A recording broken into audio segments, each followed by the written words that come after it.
Good morning. Today is Monday, April 20th, 2015. My name is Marcie Schoenfeld, and I'm here today with Murray Weingrad to interview him. We're very happy to be here. We're filming this on behalf of the Jewish Historical Society of Fairfield County. Thank you.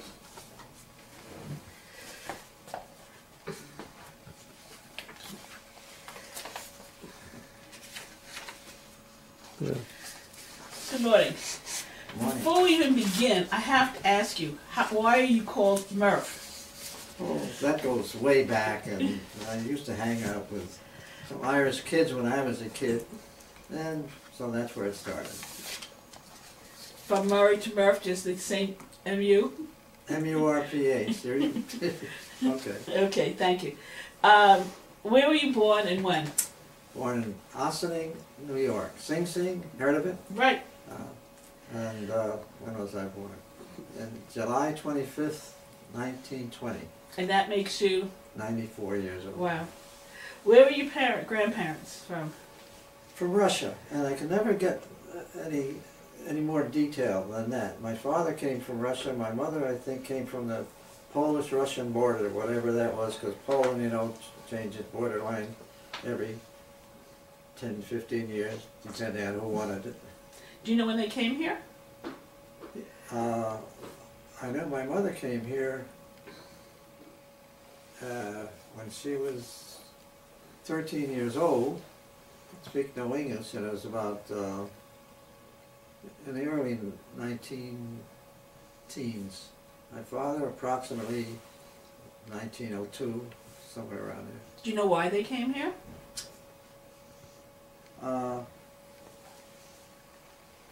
I really don't know much about my mother. She had relatives who were over here, and she came on her own. I don't know what the circumstances were. We never really talked about it. And my father, when I was really started to get interested in his background, unfortunately he passed away, but he came, I understand he was an activist in the early 1900s, and I don't know whether to avoid the army or whatever. I was going to say, because that was a time of pogroms and the Russo-Japanese War was approaching. Right, 1902, right. Well, okay, so... You're a historian. So where did they come to? Did they settle in New York? Actually, they came to New York first, as far as I know. My mother had relatives here. My father had two brothers and a sister, and whether they came over together or not, I really don't know. Because about the time we started using, when I was teaching, we started using tapes and so forth. I wanted to, you know, record his background, but unfortunately he got very ill and passed away before I could, so I don't really know, except that he was, he must have had some advanced education because he was very successful in the early years before 1929, I should say. What, successful in what? He, like others, I guess, was in the tailoring business, but I think he had some more education than that. I think he went through what was called a gymnasium in those days in Europe. So he had some chemical background. And he ran a very... He came to... Why he came to Ossining, I'm not sure, but he did come to Ossining, where he met my mother, who had a cousin in Ossining. And from a little store, he built up the first dry cleaning plant in Westchester County. So was it a shootout between them, or they met? He met her there. That I really can't say, except that it was her aunt whom she came to visit. Whatever, you know, who knows? Because I didn't find that. Okay, so it was that dry goods store. The dry cleaning business. It was the only one in Westchester County in those days, and he had a very successful business until 1929. After which, he lost everything. So did He you? had pretty tough times that time on. Now, did your family move to Fairfield, or you moved here later? Oh, well, actually, he lost everything, you know. It was during the 30s, after the crash in 1929, and went bankrupt. And from there, by that time I had, well, let's see, by the time they left Ossining, which is about 1940, I was in I had graduated high school and went to college. I went to the University of Connecticut, and they moved to Rochester, New York, because his brothers and sister were there, and he had opened a business there. However, it wasn't too successful, so eventually I was able to get him to come down to Stanford. And you came to Stanford after you graduated college? After I got out of the Army. And when were you in the Army? At the end of my junior year, in 1922, I was drafted. I couldn't get an extension for 1 year so I could graduate, but while at UConn, I met my first wife, who unfortunately passed away during the political period we were involved in, and that's what got me to Stanford. I was drafted, went into the Army for 3.5 years, and my family was up in Rochester, and by that time we got married while we were in the Army, so I came to Stanford in 1946. Was her family from Stanford? Yes. Okay. In college, I'm sorry. her family were Stanfordites. They were the Rebacks. You remember the Rebacks family? Yeah, I do. Now, what did you major in college? I majored in history and education, history, government education, Is there and basketball. Do you remember why you became basketball? Do you remember why you had this love of history? Was it in your family? Did your family love history? No. My father was an educated man. My mother hadn't had the opportunity. And when she came over at the age of 13, she couldn't speak English, so she had a pretty tough time. All right. When was your first job after you got out of the Army? I came to Stanford, I got a job teaching. Okay, well, what did you teach? What did I teach? Mm-hmm. Well, at that time, I taught everything. Started off in what was junior high, and mostly social studies, history at the time. And then moved from there to, well, actually it was a combination. Willard School at that time was a combination, elementary and secondary. And as they grow, I moved to the secondary, and then into junior high, and then high school. Were you, in your family, was there a lot of political discussions growing up? Well, actually, international world discussions, because at that time, I mean, we used to sit down and listen to the news reports and discuss what was going on in Europe, because that was the time of Hitler and Germany and so forth. So yes, we discussed the news. Did you have siblings? Yes. I had 2 brothers and 2 sisters, and I was the middle man. Younger and older? 2 older. And then what gender? And 2 younger. I had an older brother and a younger brother, older sister, a younger sister. Okay. Were they involved? Whether they got involved in about politics too, or you were the only one? No. Actually, my father was involved in politics at Ossining. What did he do? Well, he was just interested, and he had connections with who was then called the supervisor of Westchester County, who also lived in Ossining. So he was pretty up on things, Mm-hmm. and was involved in local, interreligious problems. I can't recall any real problems there. A specific political party he was involved with? I can't honestly say, because I don't think he ever told me. But I know what his leanings were, and they were liberal. Okay. What about, you talked about religious stuff. How religious was your upbringing? I was brought up Orthodox.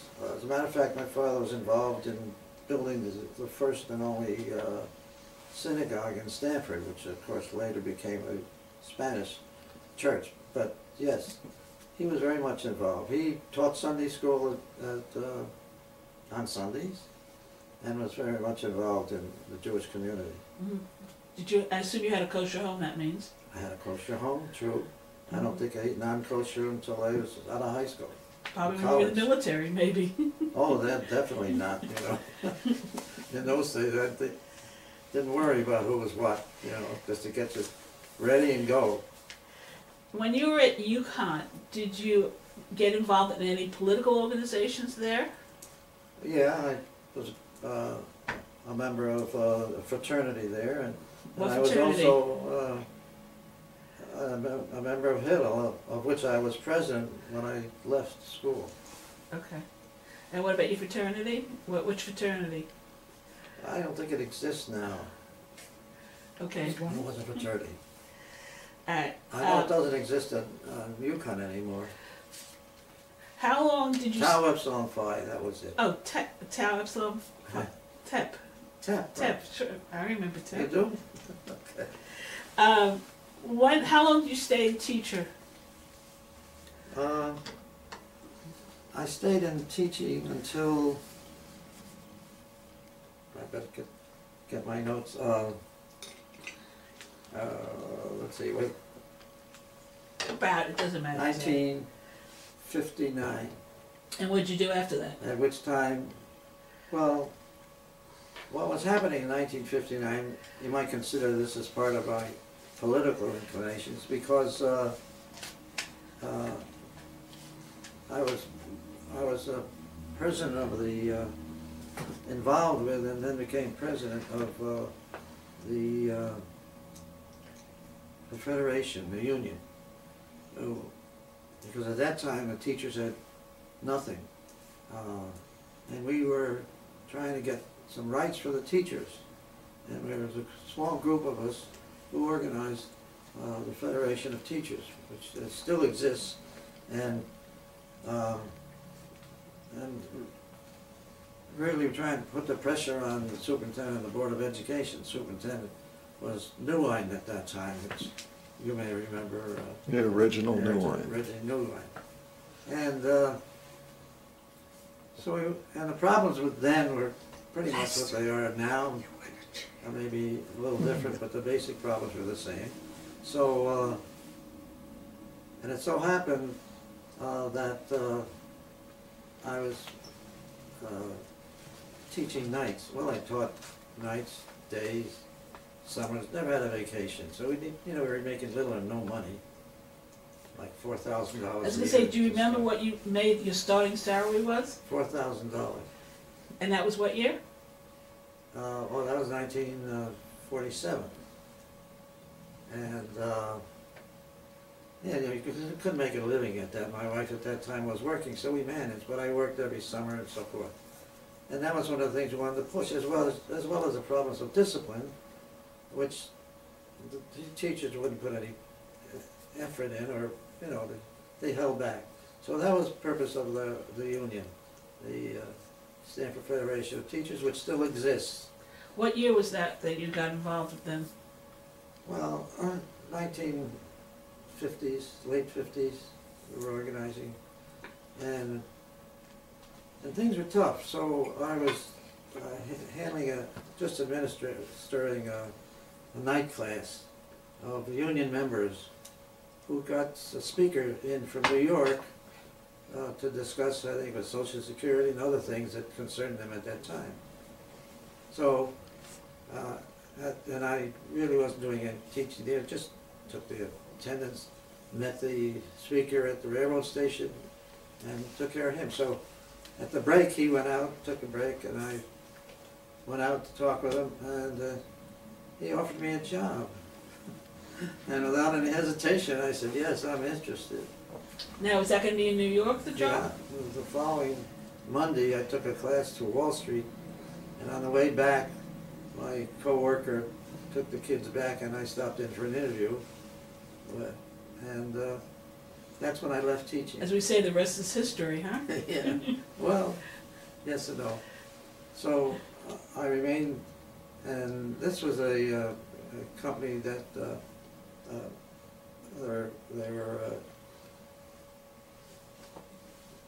they were employee benefit companies, provided pension, health insurance, advice, and that's who I worked with. And that following year, when I got the job, I came to Stanford, and I saved the Stanford Board of Ed a good chunk of money because we analyzed their health benefits and so forth.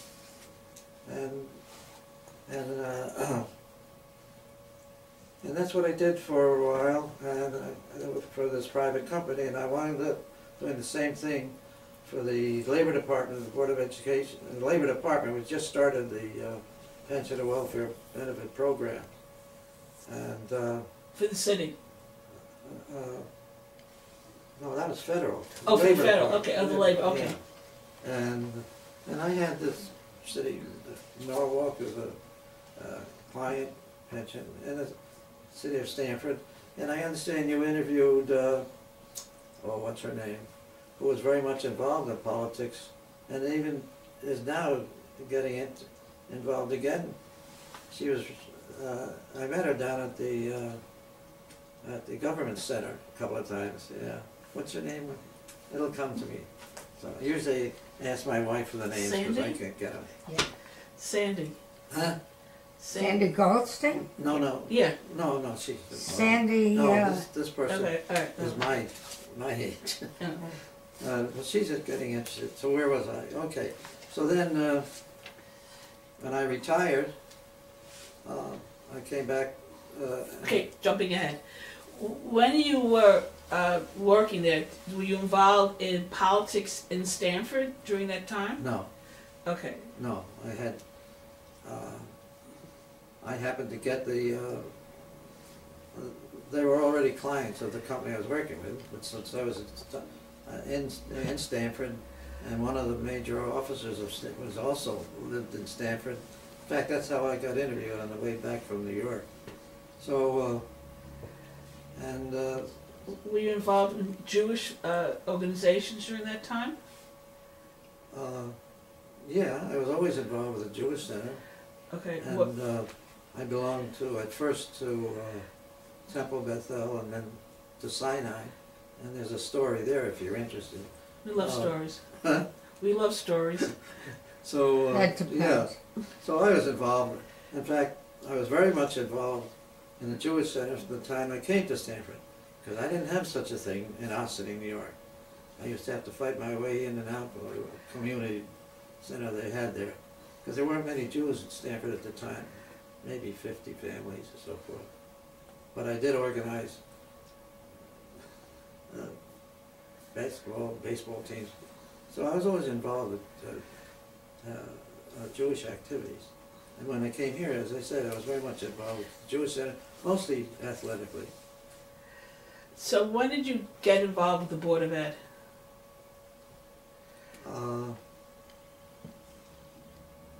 As a result of my joining and leaving, and I left kind of under duress, I tried to get some support from the superintendent, which I didn't get, so I decided to take this job, because I figured if I couldn't get anything done while I was You mean in teaching, terms of benefits and stuff like that's that? right. Okay. I'd leave teaching, and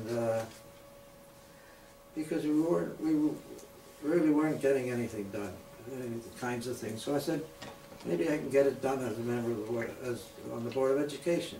And at that time, we were having a turnaround in Stanford politics, and the Democratic Party approached me and asked me if I would run, and I said I would. And that was a time when Walter Kennedy ran, and was elected.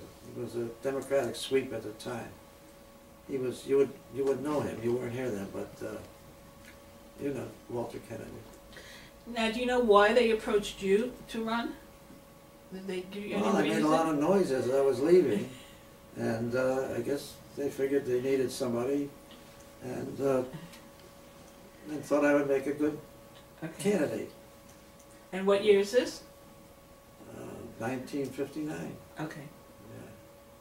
And it worked out differently at the end of my 3 years, but that's another story.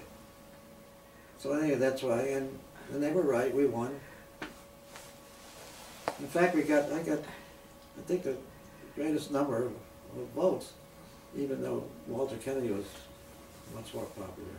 Now, how many people were on the board then? 9. And still Still 9 9. today?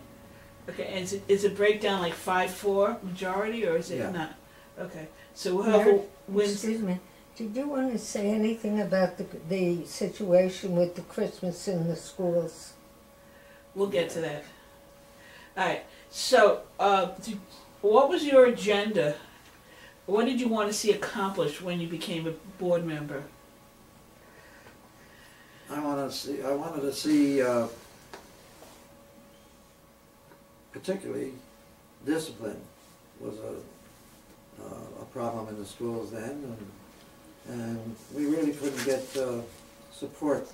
Teachers couldn't get the kind of support they needed, which is pretty much similar problems today. But and that's what we wanted to do as this group of us that started the federation, and you know other problems, you know, to support the teachers particularly. Do you remember if that first election? Do you remember the campaign? Do you remember what your campaign budget was? You had any slogans or anything? The budget, no, we had little or no budget. I did get support from a lot of people who were unhappy with the school system at the time, and particularly a friend of mine who handled publicity. I did get a lot of help, and Who was that when he- person? Who I handled can't, the- I can't remember. I think he's still alive. I'm not sure. A lot of things happen in 50 years or more, so. But I did get a lot of help from a lot of people. Actually, I represented North Stamford at the time, and it still was essentially the same group when they politically. They figure that North Stamford, then you had the east side, the west side, south side, which no longer exists, but and it's being torn down every day. So you had politically you had various groups supporting. How long is a term for the Board of Ed? 3 years, How many terms were you elected? just one. Oh. And the reason I wasn't elected, well, that's part of the story if you want to hear it. Sure. Because I had a lot of problems with the Board of Ed at the time, and I was superintendent. When he left, Fred Sheena became superintendent. I don't remember whether there was somebody in between or not, but anyway, while I was there, Joe Franchina was the superintendent, and nobody was really happy with him, in my opinion. He was one of the worst superintendents they had, and the reason I didn't get renominated by the Democratic Party was because I was opposed to renewing his contract, and he represented a large voting group and a strong political group, which is the Italian group in this town, which still is influential politically. And there were a number of problems that came up during my period on the board, And most of the time I was probably opposed to whatever his position was.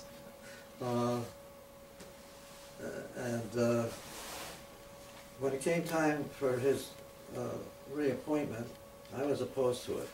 As a matter of fact, of 9 people, when his contract first came up, there were 7 people.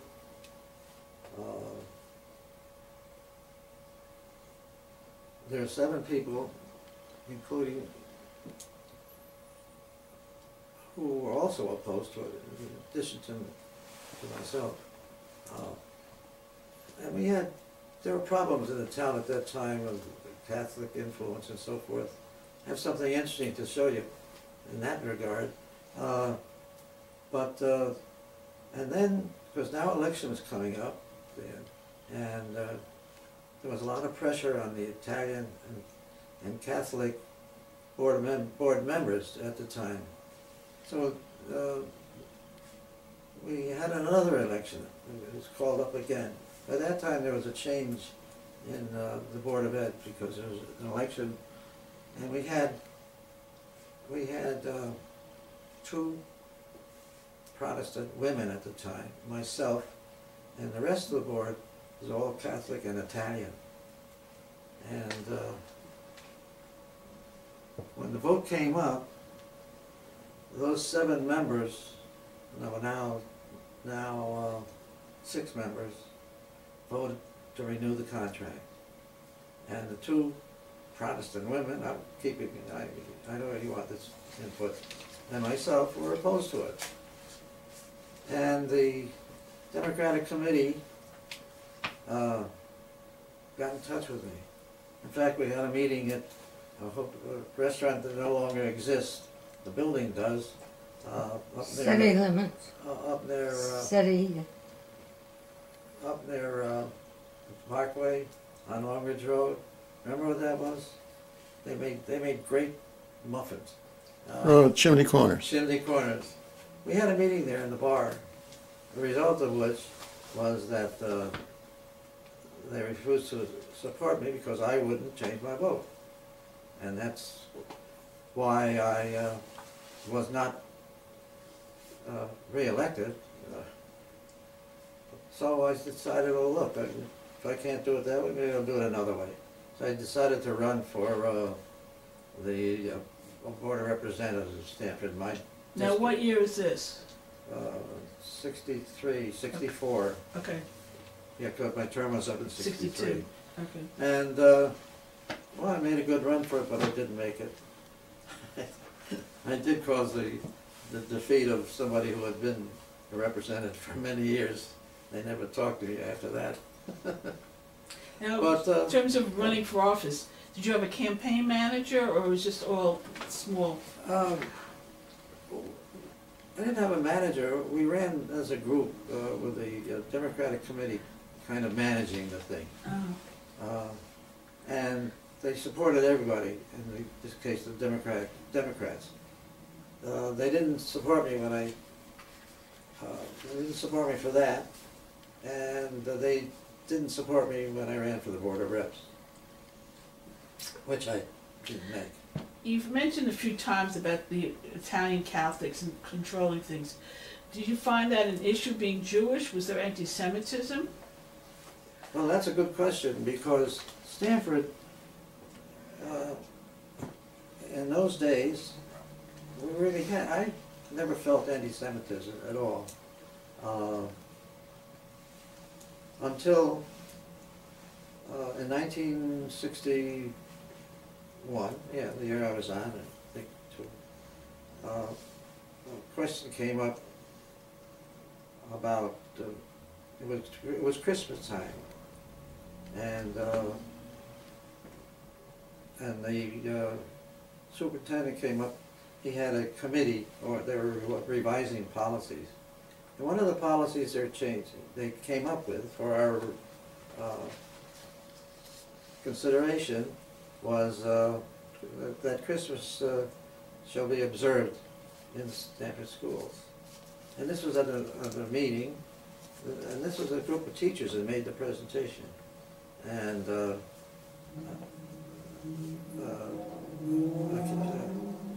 and this was an open meeting. But, So I raised my hand and I said, I have some questions about that policy, and I think we should discuss it. So somebody in the back of the room, I know his name, I have no point in mentioning it, he said, what have you got against Christ in the classroom? And that's how the whole thing started. And I said, you know, I have nothing, that's not a point. He says, how about Hanukkah in the classroom? I said, that doesn't belong there either, as a policy.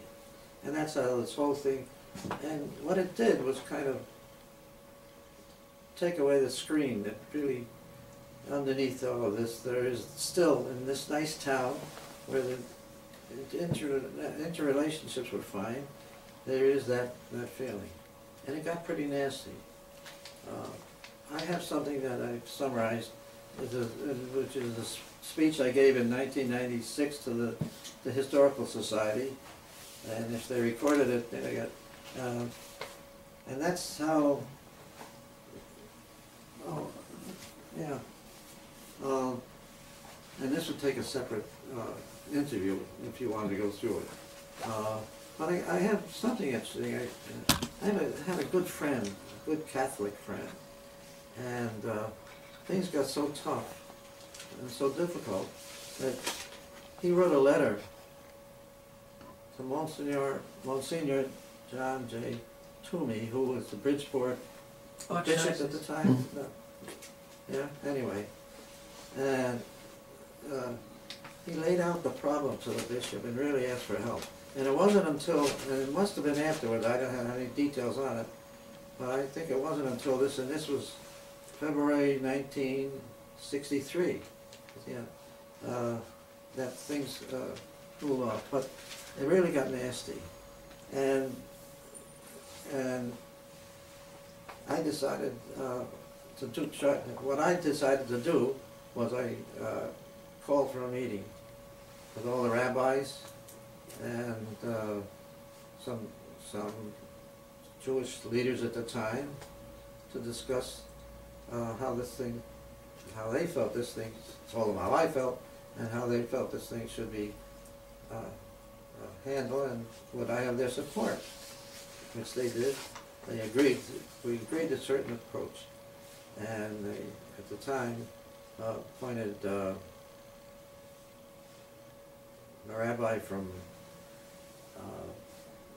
as a matter of fact, from Bethel, which at that time was in this building.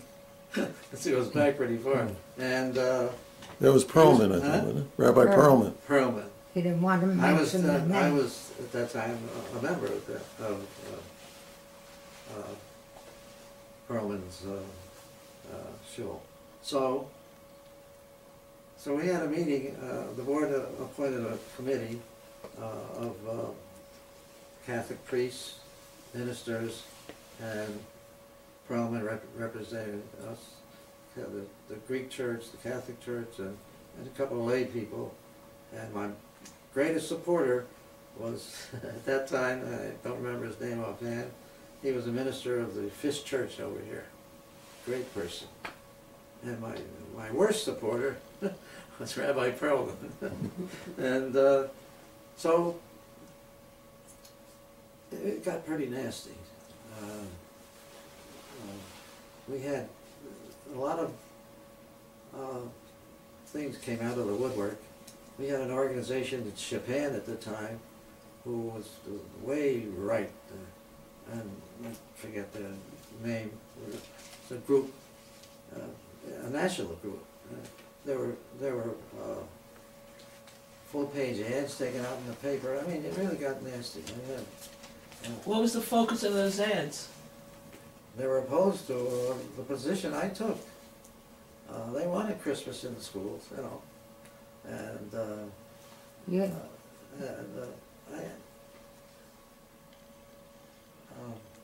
yeah, that was their position, and we couldn't. I mean, it got so bad that we couldn't answer the telephone. I wouldn't let the kids answer the telephone at home. Get all kinds of nasty. I even had one Jewish person say, "Take it easy, slow down, don't make waves." In fact, the show, Go to Shalom, invited me to one of their luncheon. They used to have a luncheon for somebody, I guess whom they wanted to hear more from. And as the things got so bad that they canceled it, they wouldn't let me talk there. So we had full-page ads in opposition. So it was pretty nasty for a while. Was it ever? So what happened was there were also, at the same time, there was the problem of prayers in the school, which I was opposed to. And fortunately that we were able to set aside because it was being considered by the Supreme Court at that time. But eventually, after quite a while, it was weeks that this went on. And eventually, we got them to change the policy so that it was innocuous and things could go on as they had been going on, and that's what happened. And we haven't had any real problems since then. But that's what got me off the board. Did you try to stay in politics after that? Well, I did. I said I tried to run for the Board of Reps, But I after was that, defeated. But not really, because I was too busy commuting to New York and trying to make a living. mm-hmm. If you had to say, what was your, would you say that that was your proudest moment in terms of trying to fight that? Oh, I think so. Uh-huh. And unfortunately, at the same time, I was remarried, and I brought my wife Jen into this. Yeah. So she got involved, and with her problems at home too. Now, we literally couldn't answer the phone. Wouldn't let the kids answer the phone. So in some ways, would it be both your proudest moment and in some ways your most regrettable moment at the same time? I don't think regrettable. Okay. Did you have a regrettable moment? No. Okay. My regrettable moment was that the North Stuyvesant Democratic Club did not support me. And a good friend of mine was asked to take my place. He refused. Another refused, and but somebody up there decided to do it, to take it. So I didn't get the support of the people I did originally. In your house with your kids, would you discuss politics a lot? Was that an everyday thing? Not every day, but was it a common occurrence to speak yes. politics? Yes. Well, it was difficult because when I started commuting, I spent less time at home. So it was difficult. And we were, at that time now, part of a merged family. So we had other problems, even more difficult than the political problems. Because later on, in the 60s, later 60s, the Vietnam War, was that a discussion in your home? Yes, because we had a couple of our sons-in-law who were that age, but fortunately none of them had to go into the service. Okay. Did any of your kids get involved in politics? Well, no. Some of our kids are really involved in JCC politics. Okay, well. Happens to be president. President, is he? I don't know. But he's very much involved. He just got an award for his activities and so forth. And his wife. That's the price. Yeah, I saw that. Okay. Is there anything you'd like to add that I didn't ask you? He was going to talk about Temple Sinai and things Oh, okay. like that. You wanted to talk about the story about Sinai, you said. Earlier, you said there was a good story about Sinai. You didn't know if I Bethel wanted. and Sinai. Well, one thing I can say about Sinai, at that time, the rabbi was Rabbi Silber, who was a big supporter of mine. And he was involved, very much involved in community affairs and interreligious relationships. But I don't think there was anything else politically that would interest you. Anything else about Bethel? Well, as a result of my distaste for rabbis, I left and I joined. Okay. Right, and that was Direct result. yeah. That's why I left. All right. Because I even taught Sunday school there as well as at Sinai. So, but I was really disappointed, very disappointed. How many years do you think altogether you taught Sunday school? Pardon me? How many years do you think you taught Sunday school? Oh, I don't know. It was another way of making some money, by the way. Okay. Yeah. Did you go to Sunday school as a child? Yes, I did. My father taught Sunday school. I had to go. And I went to Cheder 3 times a week after school. Did you know what Hader is? I don't, but Of course. I don't know. You don't? Hader is Hebrew. Oh, Hebrew school? Okay. I don't know. Okay. Tell Marcie what you learned. Did you go to Cheder or did you go to Nothing. school? She's a good interviewer. All right. Is there anything else you'd like to add? Does anyone else have a question? All right. Well, thank you so much. We're going to be coming back again for other things for you. Oh, yeah? Yep. Okay. Okay. Thank you. Thank you.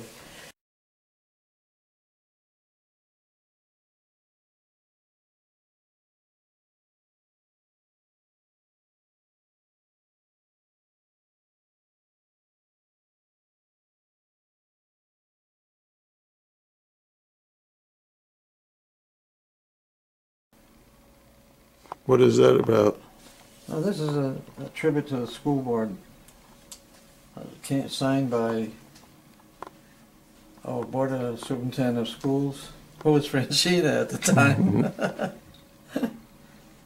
But the following March, he was forced to resign because he had phonied up records for his daughter to get into college. Yeah, I remember that. Remember that? Yeah. Yeah. You have a plaque from the, That's the plaque, yeah, yeah. from the board.